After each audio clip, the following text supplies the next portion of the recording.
Podcast. My name is Brett Schaefer, and as you can maybe tell for anyone watching the show, Ryan is absent this week. He is on not a vacation, but a work trip. Couldn't make it. He had a big name change at his company and some other stuff that they had to get through. But we have some special guests from Investing Unscripted subbing in for Ryan today. Jeff Santoro, Jason Hall, host of the Investing Unscripted podcast. They've been on the show before. Jason and Jeff, welcome to the Investing Power Hour. Thanks for having us. Happy to be here. It's awesome to be back on. It's been a minute. It's good to be back on though. Yes, it has. Yes, it has. We got a lot to discuss. We're going to be talking stablecoins. A lot of audience members wanted us to talk stablecoins. We'll be talking that in relation to the payments networks, banks, some IPOs, a little bubble watch, really anything the three of us want to discuss. But first, before we get started, I want to talk about our presenting sponsor, Interactive Brokers. It is the professionals' gateway to the world's markets. They offer commissions starting at $0 on US listed stocks and ETFs. They have international trading in over 200 countries. You can trade options, futures, currencies, bonds, funds, and more on 160 global markets from a single unified platform. We love it over here at Chit Chat Stocks because of its ease of use, affordability, and the ability to trade international markets, which we know and love. When placing your money with a broker, go with a broker you can trust. Make sure your broker is secure and can endure through good and bad times. We use IBKR here. It is a phenomenal platform, and you can go to ibkr.com. Interactive Brokers is a member of SIPC. All right, gentlemen, what do we want to talk first? I mean, should we start with stablecoins? That seems to be like the hot topic. Let's do it. Yeah. Anyone have any thoughts on these? I see. Where do we even want to begin with stablecoins? Because to me, it seems like there's a lot of narrative out there, people coming at it from so many different angles. And from my perspective, I'm no expert on them. I kind of get confused on what is actually happening. Jeff, do you want to start or do you want me to start? Go ahead.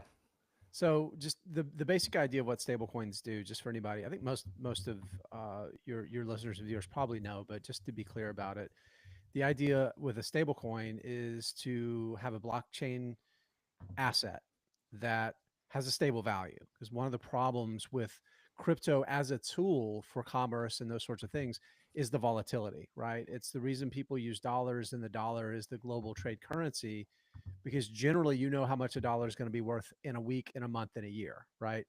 And you don't have that with most cryptos. So the idea of stable coins is they're one-to-one backed by some kind of a dollar-based asset that can be highly liquid, right? So Circle, right, they're the big name that's flying around now. With the USDC coin, they're the major entity behind it, along with Coinbase. The idea is that for every dollar you give them to get $1 worth of stablecoin, they're going to own some dollar-based denominated asset, right? So it's stable, the price is there, but it's backed by something real that most people think of as money, right? So that's the whole idea. Now bring that back to crypto. What's the whole point? Why in the hell would anybody want to use this? If I'm a business, if I'm a merchant, um, one of the problems with traditional credit card acceptance, payment processing, all that kind of thing, there's two challenges. The first one is the cost. The second one is the velocity of money. The cost structure. If I run a little convenience store, my profit margins are probably 3 to 4%, right? They're super low between what I'm paying on interchange fees to Visa and MasterCard, the fees to the banks, all of those fees combined, the payment processing company. There's three layers of fees. If I could make those fees go away, I double my profits as a business, right? It can be substantial. The other thing too is that the average small business has like a few weeks worth of working capital in the bank, and with these payment processing networks, you you somebody swipes a card, you give them their good that they bought from you, but you don't actually get your money for weeks, right? Days to weeks before it actually flows into your accounts. So that's the velocity of money part of it. That is what building blockchain based payments, why it's so compelling for a lot of businesses, is because you get the money as soon as it's essentially as quick as cash, right? You get the money It just has to be actually worth money, right? Hence stablecoins. Okay. Well, it seems like it will benefit the merchants, if we're just saying the merchants in general as a whole Yeah. entity here. Yep. Are there any downsides? Does anyone suffer because of stablecoins? What's kind of the bear case for why no one will want to use them? So again, I'm not an expert on this either, but here's my understanding. So the issue before this, well, so we had this Genius Act that was just passed through the Senate, right? So it's going to go to the House of Representatives. We'll see what happens there. And my assumption is something will come out of this that gets signed into law. But in the absence of that, I think the risk was you're putting a lot of faith in these companies, like Circle or like Tether, which has already had some issues, that they're actually going to keep those dollars that the stablecoins are pegged to in safe assets and not be super speculative with them, right? So without regulation, without legislation, that's sort of a gamble you're taking, at least in my mind. Now, the Genius Act, as I've understood it, based on some articles I've been reading about it, does seem to put some pretty good restrictions around like what you can and cannot take those fiat dollars and invest them into.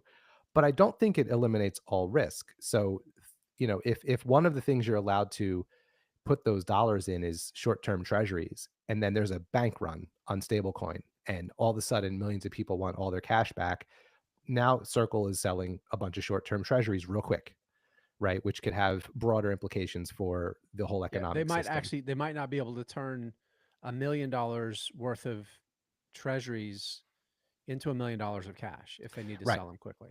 So maybe there's something in place where like only a certain percentage of your cash, can be in treasuries, and some of it has to be in just cash, right? I don't know. Like, I don't know that level of detail, but um, so to me though, like here's what I can't stop thinking about. There's the world in which this stays unregulated and unlegislated, in which I could see the benefit of being an investor in a company like Circle, or or in crypto generally, right? There's that speculative aspect to it that I think draws people in. Right, and But the in a world, miners, because the miners would replace the interchanges and the gas fees that they get for processing these transactions. right? They would be a beneficiary.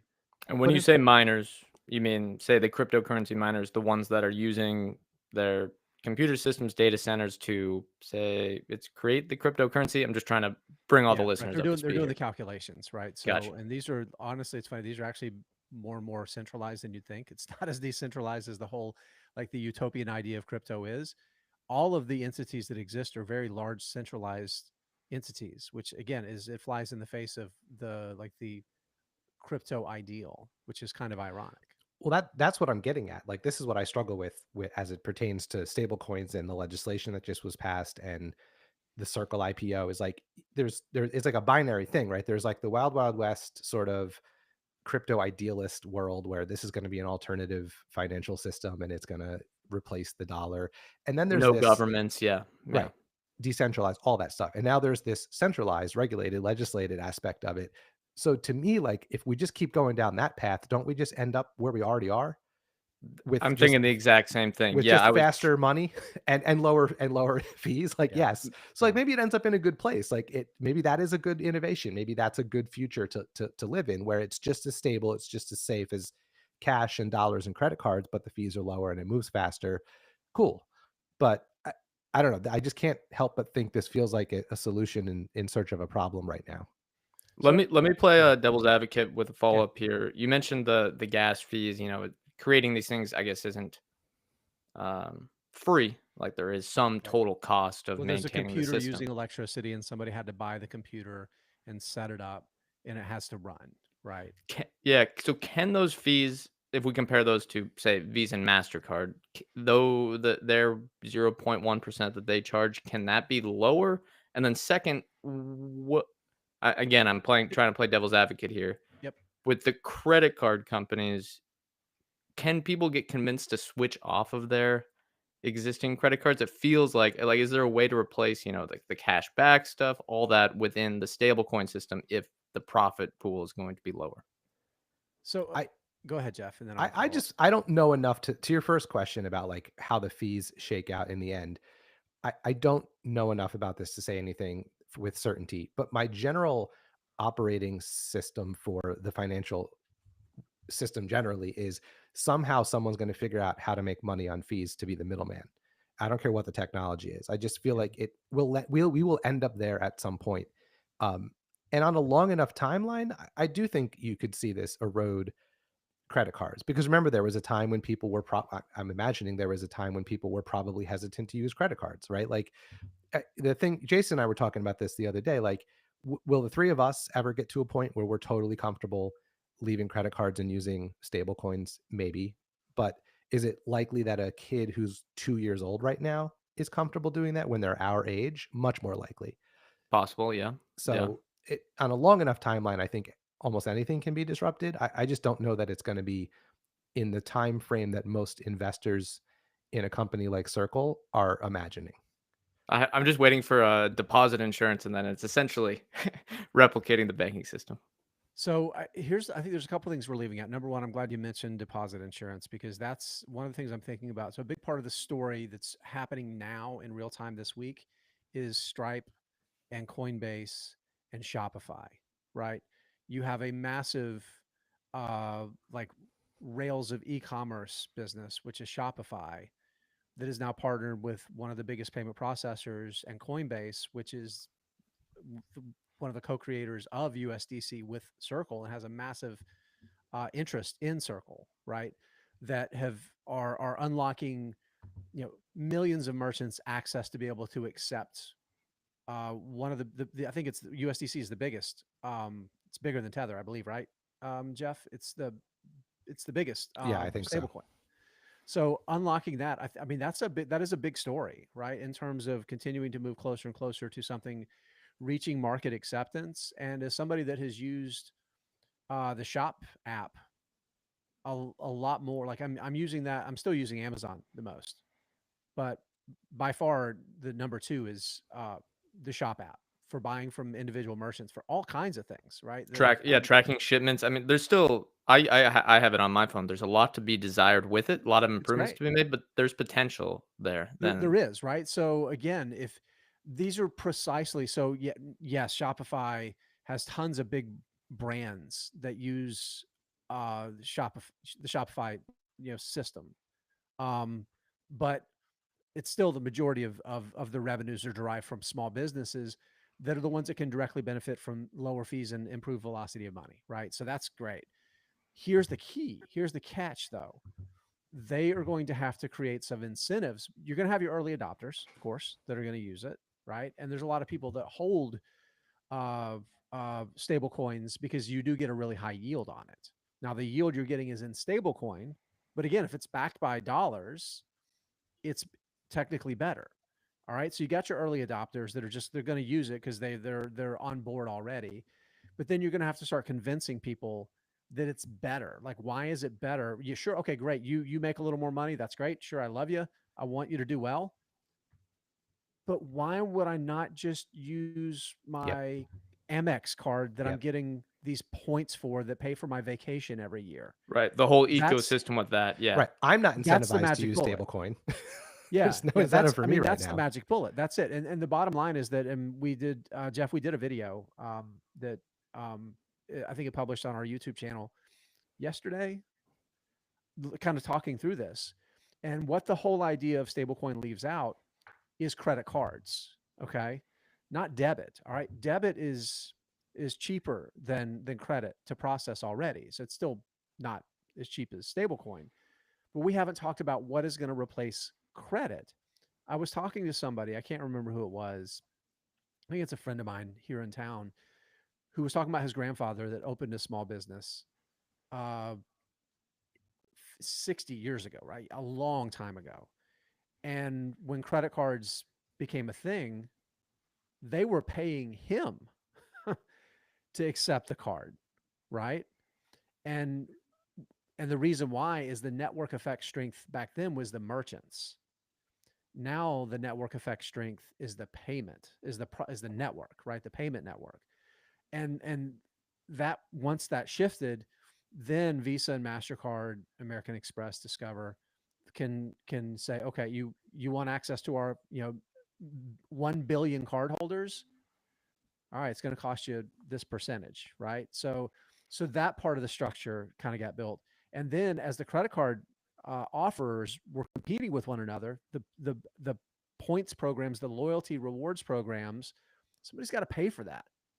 The merchants always pay for it, which of course comes back to all of the consumers at the end of the day. So do I think blockchain can potentially replicate credit in the same way that it can replace the rails for debit payments? Sure, why not?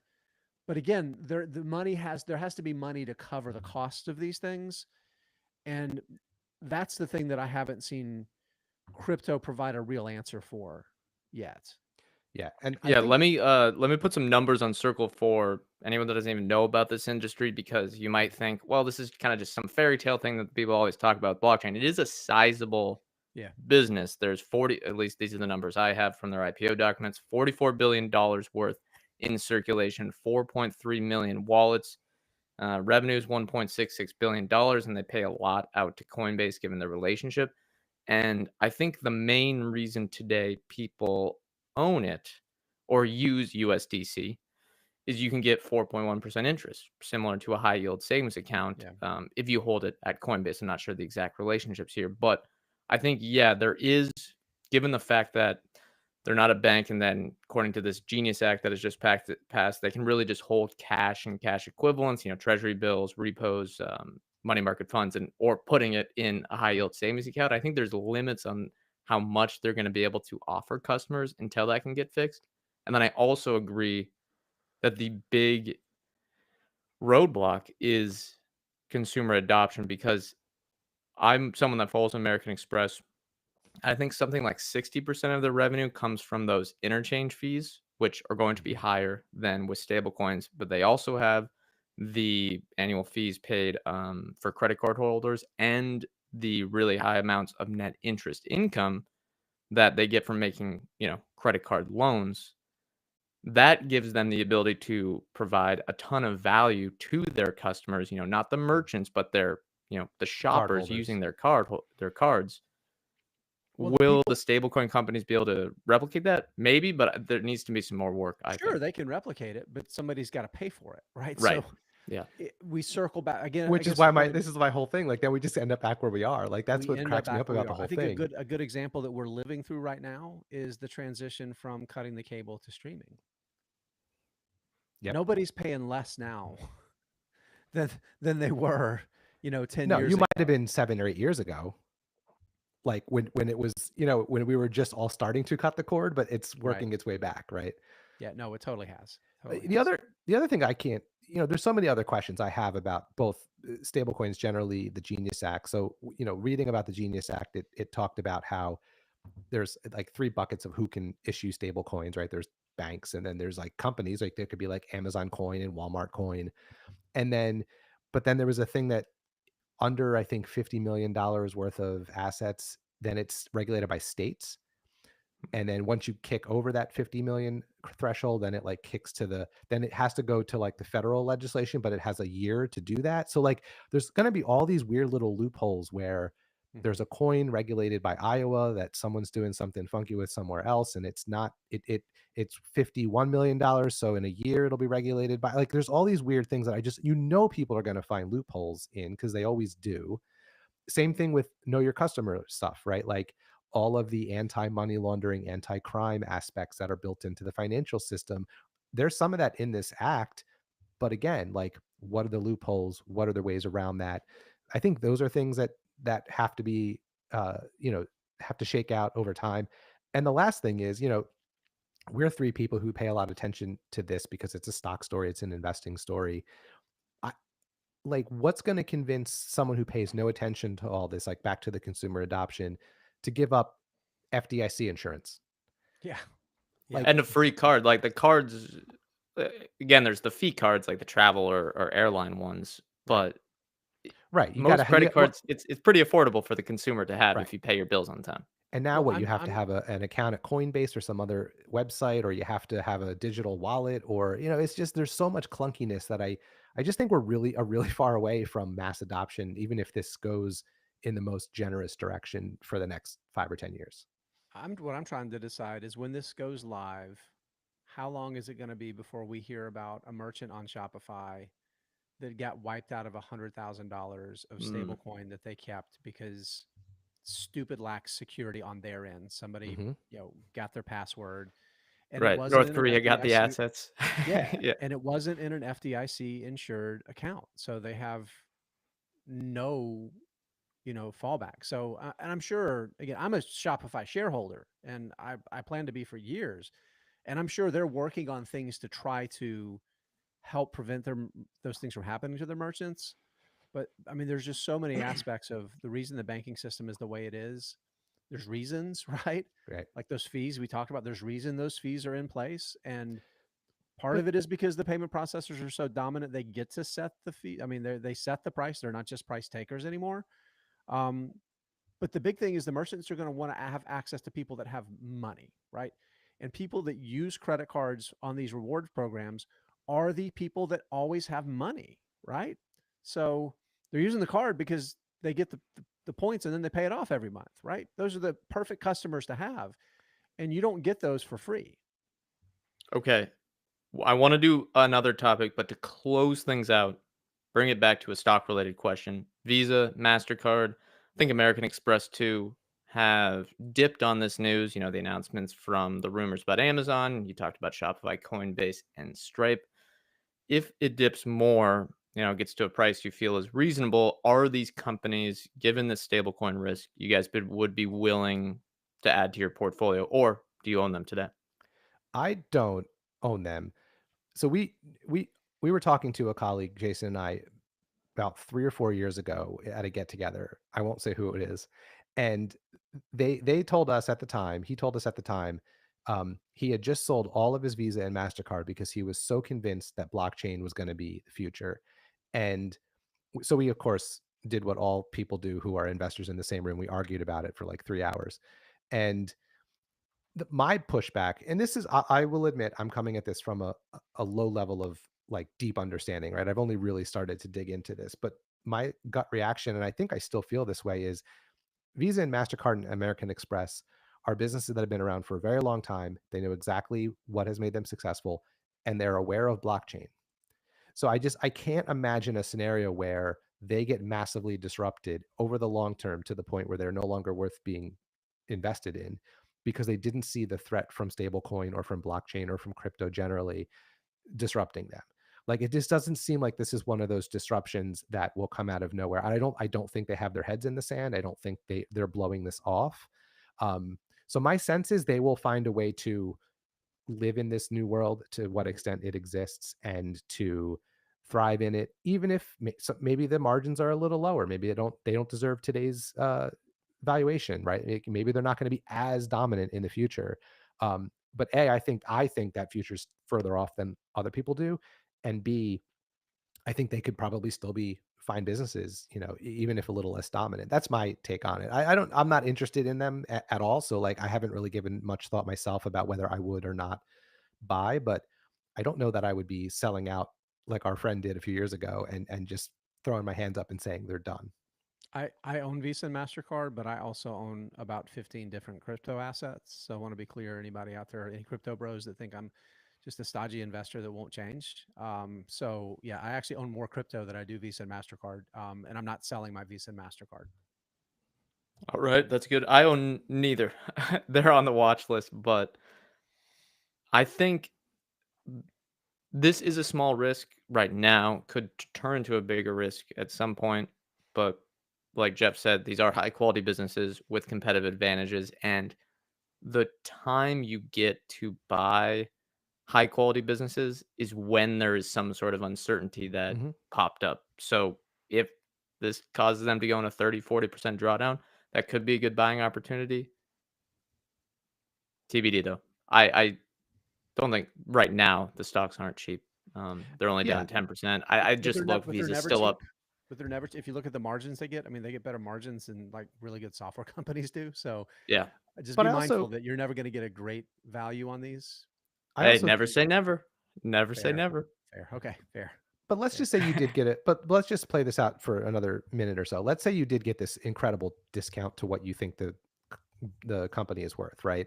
If you get a 30-40% drawdown, like you said, Brett, I still think you need to step into that potential purchase as an investor thinking about like position sizing, right? Because yeah, there's a 30% drawdown that gives you that opportunity, but it's not for no reason, right? So I think like that big of a drawdown has to present enough risk into your thesis that like you want A, that margin of safety that drawdown has provided, but also B, a position size in your portfolio that you're comfortable with just in case the worst case scenarios that cause the drawdown come true, right? So that's the last way I would think about it. Okay, let's hit another topic. I wanted to ask, since you guys are guests on the show, you're not on every week like Ryan and I, and you have different, everyone's investing styles are different. What areas or stocks or what areas of the market have you guys interested today? I know a lot of people get, at least right now, there's a lot of stuff that's trading at richly valued prices, and some people claim that, oh, you should just take your money and go home right now. But I think there's plenty of opportunities out there, and I'm kind of, no matter what market environment there is, there's something interesting to look at. Jason, Jeff, what have you guys been interested lately? Jeff, you want to go first? You want me to go first? You can go first. So I think we're in this weird position with interest rates and with the Trump's administration's what they're doing with taxes and government efficiency, particularly around renewables, where I think there's a lot more opportunity than there is risk. One stock in particular that I think I like a lot right now, is Brookfield Renewable. So this is it's basically like the operating entity of the Brookfield family for like renewable energy, like utility scale renewable energy stuff, everything from hydroelectric dams to solar farms to power transmission lines that connect those assets, wind farms, like all those things. And they're all over. They're in like 35 countries. So as much as like this is a U.S. centric mindset right now that sent a lot of these stocks lower, it is a massive global opportunity that they participate in. And Brookfield uses Brookfield Renewable to operate these assets. Most of the investment is done at Brookfield Asset Management. So they have $1 trillion in assets under management. So they have a lot of very wealthy people and organizations around the world that bring them billions of dollars and say, okay, here's $2 billion. You've got it for 10 years. And we want to invest in energy transition, right? So Brookfield Renewable is going to go out and find some deals and source them, is going to take an equity stake in it, a minority equity stake, but then Brookfield Asset Management, one of their funds, is going to be the majority owner. So that relationship is really important. They're not just like dropping down debt onto Brookfield Renewable. So it's not like one of those like master limited partnership structures where they just get all the debt and the crap and the corporate parent just kind of gets the cash flows. It's structured differently. The stock's down a pretty good bit. The yield's pretty high. And I think as much as there's concerns about interest rates weighing on that business and legislation changing the incentives, the global story is very, very compelling. They get cash flows on these assets. They sign 25-year contracts on these assets. So very stable, predictable cash flows, investment grade. So they have really good access to low yield costs. So basically they know how much their money costs and they know what they can get for these assets. And we get to just kind of ride along as investors and participate. Wow, fascinating. Yeah, seems like, again, there's the narrative with the renewable stuff that may be driving the stock down. Yeah, well, seems like maybe low risk, decent upside, like a very, very stable company down. Yeah, Jason and I agree on this over the long term, but we've been arguing about like more short-term stocks in this space. But like, here's the way I think about it. There are certainly short-term and maybe even medium-term headwinds in this country as it pertains to renewable energy, right? This is an administration that is openly hostile towards it and pro oil and coal and gas and things like that. Interest rates are not helping the situation. We'll see if we get rate cuts later in this year. But even if we do, we're still going to be at rates that are higher than we've seen, in a while. My thinking on this is the economics of renewable energy, at least as I understand it, and Jason, you follow the space better than I do, so you can let me know if I'm wrong on this. The economics of You're wrong. Thank you. Appreciate that. The economics What were of you these gonna say? industries, I think are going to outweigh political interest at some point, right? The cheapness of solar and wind power is probably at some point going to just outweigh any political opposition towards it. So I'm long-term bullish on the renewable space. My struggle is, and I'm not going to come on a investing podcast and pretend like I have an answer on this, because I think if everyone's being honest, they struggle with this too. I I just have a hard time buying any of these stocks right now because I could see another 50% drawdown from here. And I know you're not supposed to think that way, or some people say you shouldn't, but that's my struggle at the moment. Like, do I think renewable energy will be bigger 30 years from now than it is now? Absolutely. Like I'm very certain about that. Um, but could I buy these stocks now and have them be down 50% 2 years from now? Yes, I feel like I could. So it's a space I'd like to dig into a little bit more to build some conviction, because maybe I just start dollar cost averaging into some of these businesses that I have this long-term belief in. But that's my struggle with that space, just to kind of build off what you talked about, Jason. Seems like a lot of stuff blows up, not literally, but the stocks and the business models end up blowing up in the sector. I guess the Brookfield one makes a lot of sense to me because, well, you're not betting on, hey, we have this solar roof tile that may have terrible unit economics, and we're relying on the subsidies to make that happen. Any areas for you, Jeff? I know you mentioned here something. Well, I don't have the notes in front of me, but yeah, what's interesting you? What are you researching at the moment? I'm interested in the macro at the moment. Like I can't stop thinking about what the second half of this year might look like with the impact we've yet to see with tariffs. So I'm sort of a macro watcher of the companies I think will be impacted to kind of see what they're saying. So it was pretty quiet on that front. I think through this last earnings cycle, you got a lot of generic slash maybe, yes, tariffs will impact this much on margins, blah, blah, blah. I'm curious to see if that changes in the next couple quarters. Um, I have an AI interest that is not what I think is like the headline interest in AI. When people talk about AI, you hear a lot about the chip companies, right? What's NVIDIA doing? What's their data center revenue? Who's benefiting from that? What's Meta doing? What's Google doing? Or Alphabet, I should say. I'm interested in the companies that on the enterprise side that are building these agentic AI products into their product suites, right? So I think about companies like Adobe doing it with creative design. I think about a company like ServiceNow doing it with all of their back-end technology that they offer enterprise companies. Because my view of AI at the moment is that it's mostly a parlor trick for most people, right? Like you can go to ChatGPT and have it do fun stuff. Hey, these are the ingredients in my refrigerator, right? Make me a recipe. I'm Random being images, yeah. I'm being a Making little bit memes. flippant, but like it's helpful. It's cool. It does neat stuff, but like it's kind of a parlor trick at this point in terms of like mass adoption. I keep saying, like, when my parents use AI on a daily basis, I'll believe it's here. But I do think The funny thing is when that happens, Jeff, they probably won't even really be thinking about the fact that they're using AI. no, that's my point. Yeah. Like I use mobile smartphones as my analogy, right? Like you see people our parents' ages, you see people our grandparents' ages, like navigating the iPhone, no problem, right? If you had shown me that picture in 1994, I would have been like, what is happening? What is this future? This is crazy. So I think when AI gets to the point where, like, yeah, people older than us, right, whatever age that is, are using it on a daily basis and maybe not even realizing they are, I think that's when it'll be here. I think we're further away from that future than a lot of evangelists think we are. But I do think the place we're going to start to see it much quicker, and it'll actually be helpful, is in enterprise software and in our day jobs, where we all have aspects of our jobs that are annoying, that take a lot of time, but you have to do them. Like the amount I have to click all these buttons in this stupid screen every day, to do this thing.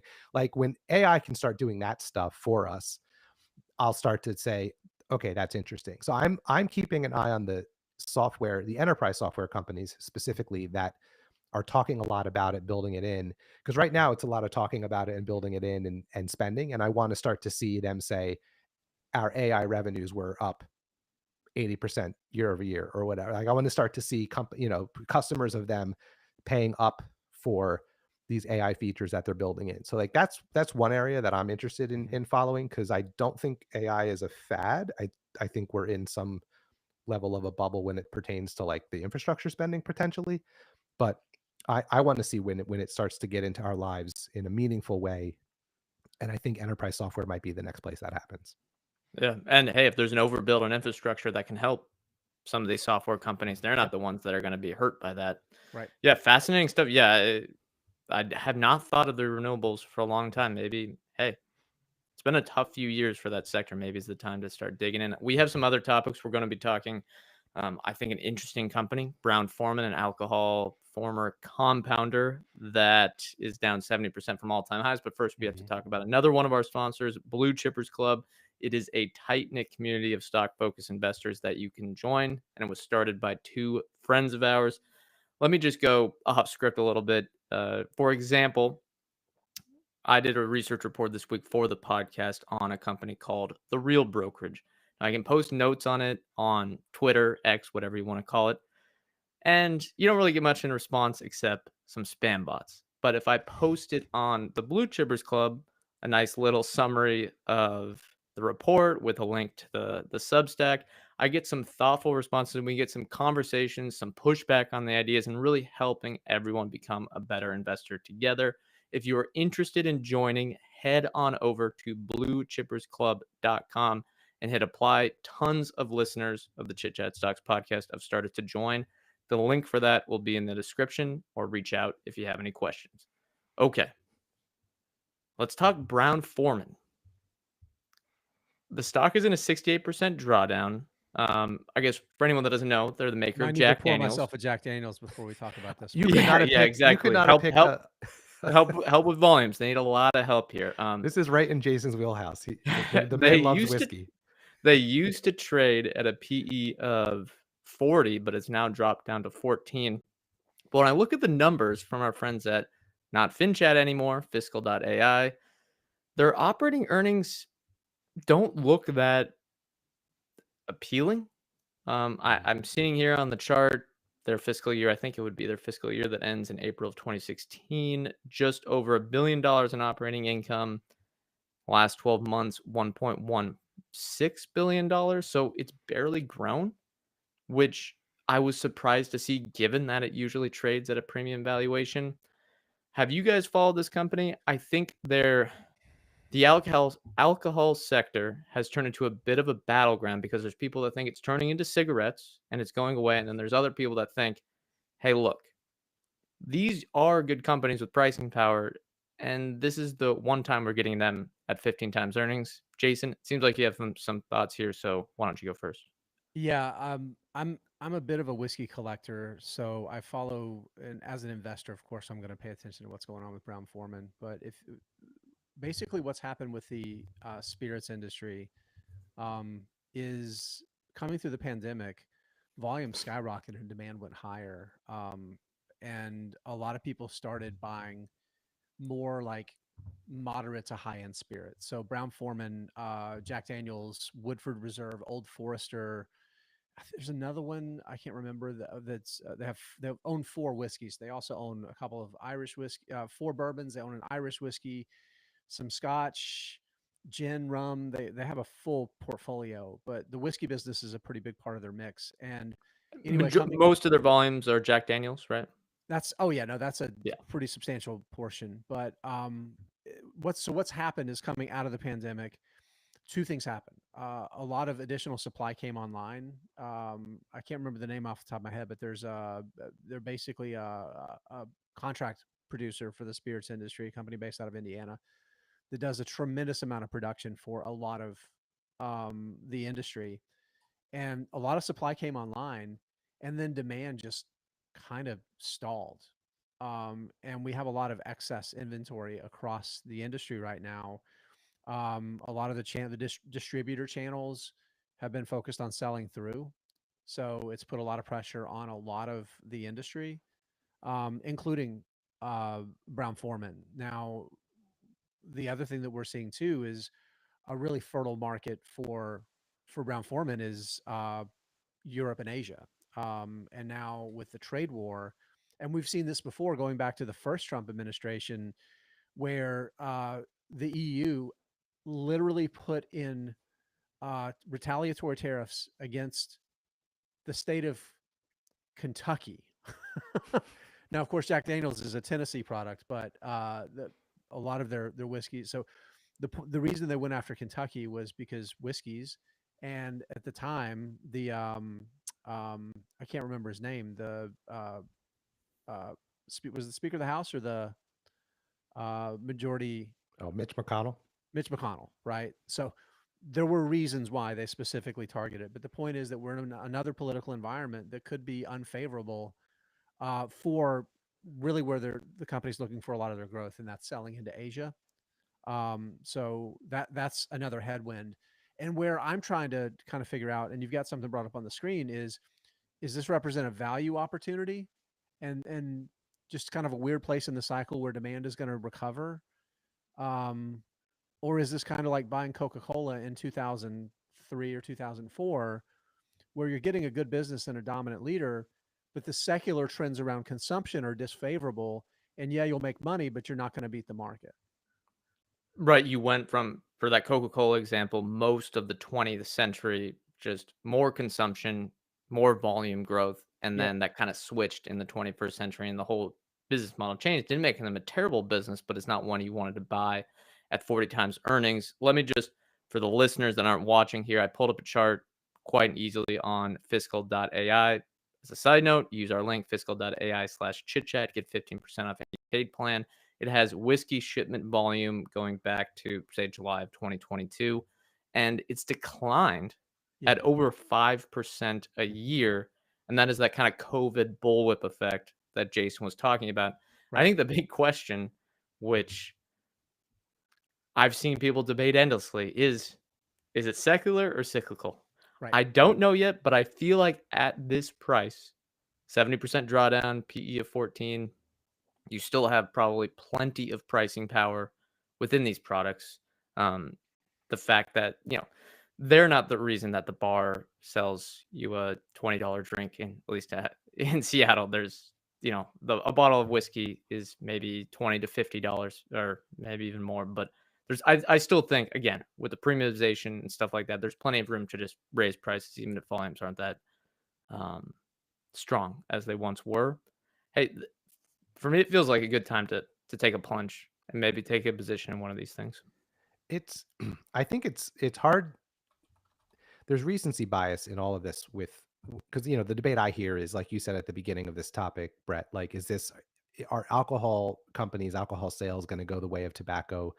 Because now people can, marijuana is legal in more than half the states, I think. And, you would have to assume at some point it becomes federally legal, even if that timeline might be further out now.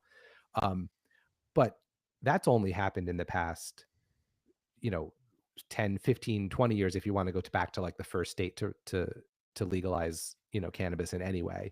But the proliferation of it is really over the past couple years. And I don't know that I'm ready to say humanity has decided they don't want to have alcohol anymore after a few years of legal cannabis. Like, people have been drinking for millennia.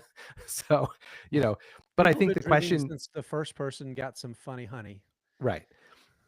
But the question we all have to ask is, what type of, I think the way you'd step into an investment right now in a company like this is if consumption never increases from here, what's this company worth? Right. Or maybe you even want to map it out. If consumption, that chart you just showed, whiskey sales down 5% over the past couple of years. So let's say you map out, all right, if consumption drops by 2% a year for the next 10 years, what does that look like in terms of what's this business worth? I think you have to kind of step into it maybe with that level of margin of safety thinking. Or maybe you roll the dice right now and just figure, like, okay, small, reasonable position in my portfolio, risk versus reward. I think this will recover. And if not, it doesn't kill me. Because, it could be the case that people just drink less moving forward. I don't know. I don't think it ever goes away entirely, but for health reasons or because there's alternatives out there, maybe it does change direction over the long term. But yeah, I mean, that bullwhip effect that Jason and you just talked about in terms of like the pandemic boom, overproduction, too much supply, I'd wait for that to shake out before I made any like definitive long-term predictions on this industry. I'd rather be in alcohol than cannabis. Maybe I'm speaking too anecdotally, but I grew up in a big cannabis market, the Pacific Northwest, one where legalization was very early. I think it was right when I was either in middle school or in high school. And there was this initial boom. And we had one of those where I think it was you didn't even need to have the limited amount of licenses. So all the pot shops, dispensaries just blew up, and there's so many out there.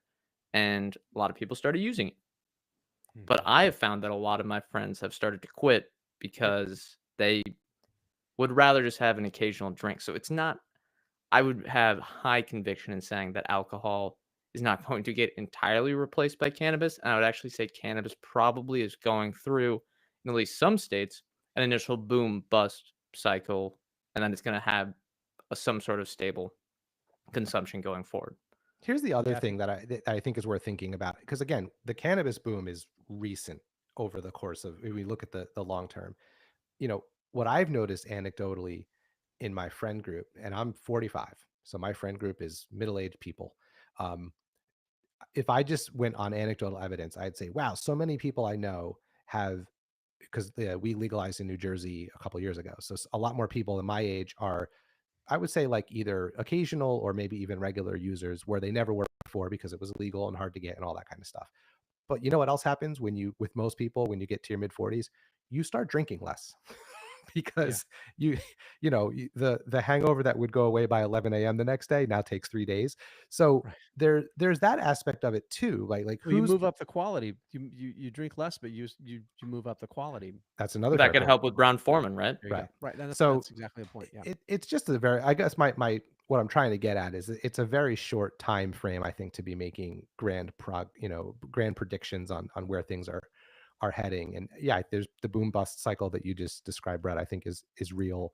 But the last thing I'll say is, someone said this, and it's one of those obvious statements that made me kind of chuckle. I don't know, maybe I'm wrong about this, I'm not a cannabis user, but it is a weed. Like, it's called weed for a reason. And I don't know that we're ever going to get to a place where someone's like, oh, this is my preferred brand of this versus that. I think it kind of gets you to the same point, or at least that's my understanding. But people do choose Woodford Reserve over Jim Beam, over whatever whiskey, because they like the taste, whatever, right? So I just don't know that we'll ever get the brand loyalty in the cannabis industry that you see in some of these other things, which just makes it, in my mind, like it'll just be like a crappy commodity business Yeah, hard to forever. invest. Yeah. Um, Yeah. and Well, I then mean, there's and like everything else with brands. There's plenty of people that have a bottle of Jack Daniels on their home bar because they remember their grandfather had yeah, a bottle of Jack Daniels on the home yeah, bar. yeah, yeah. So those like emotional switching costs, I've started calling it, or I think they're real and they carry over to spirits in ways they won't carry over to cannabis. Okay. Anything else on that, guys? Or should we move on to another Let's topic? roll. No, we We got a nailed few it. minutes left. Let's keep rolling. Yeah. Have you guys, well, I don't want to, asking whether we're in a bubble or not is, that's a tired question. But have you been tracking some of the 2021-esque market developments that we've seen from some of these pre-revenue companies? And did you see, maybe it was on our shared note document, so perhaps you clicked on it, this herbal medicine company from China that is up 64,000% in the last few months? You know what I call that? I call that a good start. That would be quite, I mean, you could retire on that. Yeah. Regencell Biosciences Holdings, RGC is the stock listed on the NASDAQ. Maybe they should investigate them. I don't know.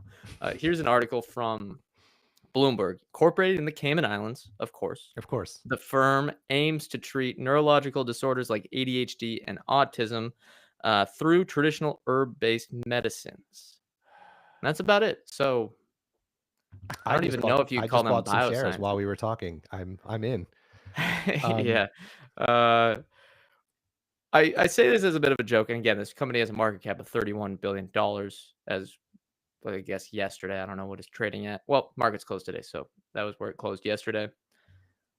What do you think about some of these pre-revenue companies hitting $10 billion revenue, or sorry, $10 billion in market cap, $20 billion in market cap? Does it affect how you invest? Do you just kind of ignore it? Does it excite you at all? How do you go about it and trying to balance that risk or not in your portfolio? I ignore all of this almost entirely. But I sometimes wonder if that's because of just, again, like age, right? Like because what I think about when we hit these bubbly times, right? We, 2020, second half of 2020, all of 2021, before we hit that long downturn in 2022, we certainly were in that place, right? SPACs every other day, NFTs, everything. I thought I was the world's greatest investor. Everything I did went up. And then you live through 2022 and you watch everything fall apart. And there's companies now that have not come anywhere near their 2022 or 2021 highs. Even if they're good businesses, right? It was just a crazy time. And it does feel like we're heading back into that direction. What I worry about is, and I don't want to be like an ageist here, so I'll say less experienced investors who are seeing numbers like this and thinking to themselves, oh man, all I got to do is, this thing's going to the moon. Let me buy some shares. And because they haven't lived through the other side of it yet. So I ignore it, but I'm also like, I've been through enough of these ups and downs as an investor to know that the downs come. So yeah, I find these just to be entertaining stories to, make funny memes about on the internet, but it doesn't change how I think about investing at all. Jason? I should He probably was just not buying say shares anything too. because my guess is Region Cell might have some pretty good lawyers, so I'm just not gonna. No comment. Kind of a little Munger. Little Munger. Yeah. I have nothing to add that couldn't possibly get me in trouble. Yeah. There was a good. No, you know what? Screw it. I'm gonna say it. There is zero in any of. Okay, go look at their. I'm trying to be nice here. Press release on their website announcing the forward stock split that just happened this week. Press release on June 2nd, pre-announcing that the split was going to happen. Before that, on their investor relations website, was a press release from December of 2022 when their chief medical officer resigned. Yeah. Nothing else between there. Form your own opinions on that. Yeah. Do the math. Yeah. That brings up a good point, as maybe even a lesson for listeners here. The way a company manages its press releases can tell you a lot. I looked at, for example, we don't have to go through all of them, but they do one every day. Oklo, the nuclear energy startup, OKLO is the ticker. Just go check out their press releases. There's some companies, I don't want to use the term, I have a nickname for them, that are very aggressive in their press release strategy, and that can kind of give you a hint on what management actually cares about. How interested would you be if a company issued 2 press releases within a 4-week period promoting that their CFO bought stock? Yeah, wouldn't get me excited. I think it might be a red flag. Yeah. Yep, that sums it up. There you go. I mean, when you learn about the way that like Warren Buffett and Charlie Munger invest in Berkshire Hathaway, right? You read about them and you see there's like this. I actually do think there's a little bit of like a, God, I wish they could all be like this kind of vibe with how they do it. It's so, and they have the track record to back it up, right? It's everything you'd want. Not every company needs to be that, and we've seen some lesser lack of track record companies try to do the same thing. Like, we're not going to have many press releases. We're not going to do earnings calls. And that works if you have a good track record, but it's hard if you don't, right? Investors do want information. So I think it's unfair to hold companies to that standard. But there is certainly another end of the spectrum if you view how management teams handle public relations, right? There's certainly a far other end that we're talking about now with some of these companies. And it's very clear that the efforts on the PR side are to get people to buy the stock and not to get the company to do things that makes people want to buy the stock. And you can learn a lot about a company by seeing which of it is, right? There's we want our stock to go to the moon because we have this amazing product that people love, or we want our stock to go to the moon. Right. Yeah. The product is Full the stop. stock. Yeah. Yeah. I would go so far as to say that, and this might be pushing a line, but I'm going to say it anyway. if you know somebody that made thousands and thousands of percent in gains on a stock in a matter of weeks or months, they got lucky or they broke the law. Yeah, probably two. Yeah, the They two, the got lucky two. or they broke the law. That's it. Yep, That's it. So yep. Okay, not a, yep. let's talk a real company, one that I think is exciting and kind of shows that the IPO market is getting unfrozen a bit, which I find exciting. New companies to end up studying. Voyager Technologies. I don't have the ticker in front of me, but it seems like a very interesting company in the space sector, not like literally space and defense. Debuted last week, soared around 100%. I'd say the IPO market is definitely opening up. And we're seeing a ton of companies come public, which does that mean you should buy them on the day of the IPO? Not necessarily, and probably not. But hey, you can build up a lot of these companies on your watch list and they can be fun to study. Not an expert on this company, but it looks like they are taking advantage of going public when there's a lot of positive thoughts Yeah. on defense and space systems. So, perusing their website, they do space infrastructure, signals, intelligence, communications, and defense systems in space. And I actually just read this morning that they are doing some work around the replacement for the International Space Station. Yep. I think the timing of the IPO also helps because there's the hype around, the quote unquote golden dome that could have $100 billion in funding. If you're one of those contractors, that could be quite lucrative. But the business is not too big today. Net sales of $144 million in 2024, up 6% year over year. I think the stock has a market cap of around $3 billion. They're losing a bit of money, $48 million loss from operations. Yeah, this company has a high valuation today, but Positive gross again, margins. They're actually making gross margin. That's yeah, something. So our hey, friend Tyler Crow, Misfit Alpha, he did a write up about it that had a ton of stuff. He really dug into the S1, and there's definitely things to like. They have the largest of the what do they call it? You like the thing that you connect the outside of the space station if you attach your craft to. What do they call it? module. No, like it would open up into space. The portal thing. Oh, I don't know. Satellite? No. No. You You have can tell to. I'm not an expert on Word this. games On with this at all. Jason. Anyway, they have the largest something in space. Yeah. So, but anyway, the point is that it's kind of a bit of a game changer, and they have these. That's going to be that it allows you to be able to get far larger things in and out of space stations and things in orbit. So Gotcha. they have some neat technology, and they seem to be in a good place. They're definitely looks like they're favored. They've got a big DoD contract that's kind of like there's no set ending, so that's good. And they have other big customers too. Lockheed Martin is a Yeah, customer, yeah, some of the other yeah. big defense companies. I have one data point that makes me shudder. The founder and CEO has a 60% voting interest in the company.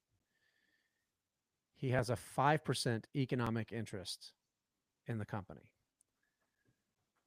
He owns Good old 5% of the dual-class business, structure. but he can vote 60% of the shares. Yeah, you better have confidence in him, whoever Yeah, he is. yeah. The dual class, it's become so more common, and that seems egregious to me. 5% gets you 60. Whew. Yeah. Well, it goes back to, I mean, I don't know anything about him or this company when I say this, but like it goes back to what we were just talking about, right? Like what is management's incentive? It's why you should read the proxy statement before you buy a stock, see how they're being incentivized.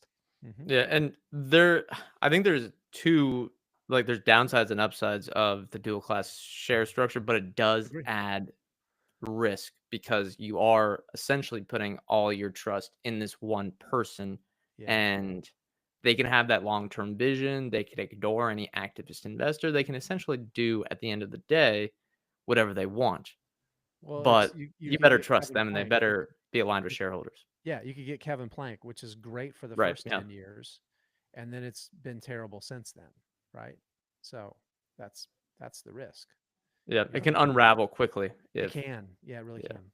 So Yeah, but you also have the metas, the meta platforms right. of the world. Exactly. Yeah. Yeah. Yeah. Well, So start with a good business. We're not sure if this one's a good business yet.